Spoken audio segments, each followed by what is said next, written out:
दया चिते गुरु गोपाल रक्षा अर्थे शपथ बरस कुमार हस्ते उपाड़ी गिरिवर छत्रपराए वाम करे तोलिला अंगुली अग्रे शपथ दिन बरसिला कृष्णर करे गिरी थिला भये चिंतिन सुर राय शरण गला कृष्ण पाए आसी सुर भी घेनी संगे पूजिला कृष्ण पाद जुगे गोविंद नाम देई गला संतोषे पुरे प्रवेशिला पुणी शरद सुत ऋतु काले गोविंद जोग माया बले रात्रि शशांक रश्मिता ही रास उत्सव भावग्राही मधुर वेणुनाद गांगीते मन मोहिले बामाजते अनंग मोहे ब्रज नारी गोविंद संगे क्रीड़ा करी शुणी कृष्णर वेणु सोन मिला कुबेर नंदन गोपी की हरिबार आसे लुचि बसिला वन देशे ताहाकु धरी वेणुधर कर प्रहारे छेदी शिर मणि हरिले तार शिरु अशेष जन पिता गुरु प्रलंबा बका बस्तासुर केशी धेनुका संधासुर मोटिक मल्लकु बलया कंस जवन घोर माया नारका शाल्व पुंडरीक कपि मल्लक दंतवक्त्र शपथ षण्ढ विदुरथ संबर रुक्मिणी भ्रात काम्बोज मत्स्य कुरु वीरे सुजय कैकेय परे याकु संग्रामे निबारी भीम अर्जुन संगे करी परम पदे देले स्थान माया मनुष्य भगवान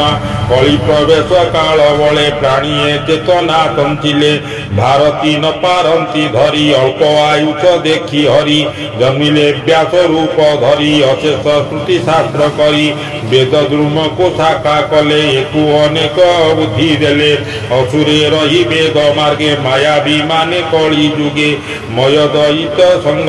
दयितर संगते दृश्य अदृश्य बेनी पथे से कथा जानी जगन्नाथे बुद्ध अवतारे जनहिते कपट माया मोह बसे पाषांड मार्ग उपदेशे अनेक मते बुझाइबे सुजन जनंकु रखिबे पुणी कली जुग अंते साधु जनंक गृह गते कृष्ण स्मरण गुण गाथा नहिब जेबे हरि कथा जिदे पाषांड आचरिबे सेज पंच यज्ञ न करिबे